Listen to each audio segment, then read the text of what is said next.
Bonjour, un petit tutoriel sur label et field set. Alors rendez-vous sur HTML, on se branche sur les formulaires et dans les formulaires vous trouvez un sous-menu qui est le field set. Alors on va travailler à partir de la démo parce que c'est relativement simple finalement. Alors le label est là pour des raisons d'accessibilité, dans la mesure où lorsque l'on veut accéder à un input, généralement vous cliquez au niveau d'input lui-même, ce qui n'est pas fondamentalement pratique. C'est la raison pour laquelle on va trouver un moyen nous permettant d'activer l'input ou l'élément de formulaire en cliquant sur son titre. Voyez, en cliquant sur le titre, on active l'élément de formulaire. Dans le cas d'un input type égale D, vous constaterez qu'on active tout simplement la première partie de la date qui est le jour. Ok. Alors on va voir comment on fait ça, vous allez voir que c'est très simple.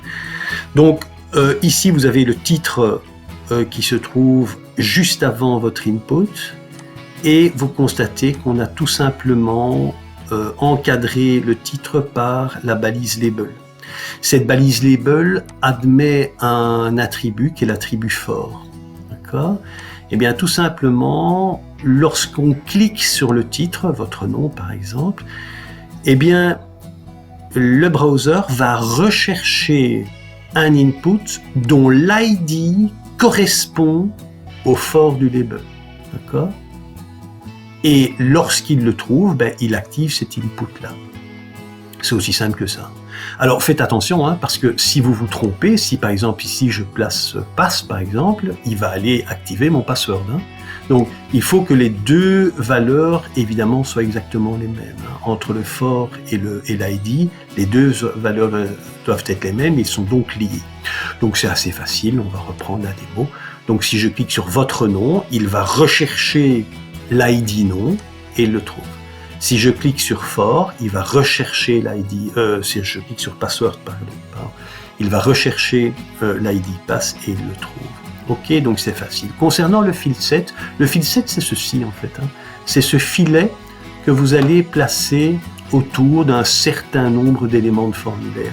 Alors pourquoi j'en parle? Tout simplement parce que le field set, je trouve, est un bon moyen d'organiser des formulaires complexes, des formulaires assez longs. Et il vous donne en plus une balise de mise en page pour enrichir la mise en page de vos formulaires. On va reprendre ça ici. Donc le field set ici, donc c'est évidemment au sein de la balise form, ça se passe. Vous pouvez mettre autant de field set que vous voulez. Donc on commence par la balise field set, on termine en faisant /field set. Et si vous voulez donner un titre, ce n'est pas obligatoire. Si vous voulez donner un titre à votre field set, vous utilisez la balise legend. Ok ? Voilà, c'est terminé pour aujourd'hui. À très bientôt.